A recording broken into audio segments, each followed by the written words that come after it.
tayong itinutuwid at dinidisiplinahan ng Diyos.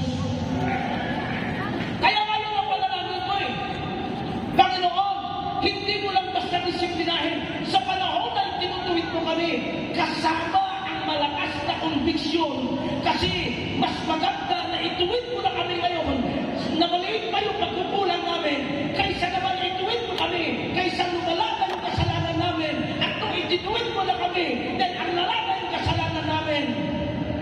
Pinarusahan na kami, katulad ng pangarami akong nakita mga pastor, mga membro, nung sila'y pinatulan ng Diyos, wala na, hindi na nakabangon. Sabi ko, marami na akong nakita ng ganyan, Panginoon, ayaw ko lang mangyari, ayaw ko lang makakita ng ganyan. Kaya kunting pagkakamali lang sa akin, kay pastora, sa mga anak ko, hallelujah, itupid mo na sa lahat ng mga pastor. Baka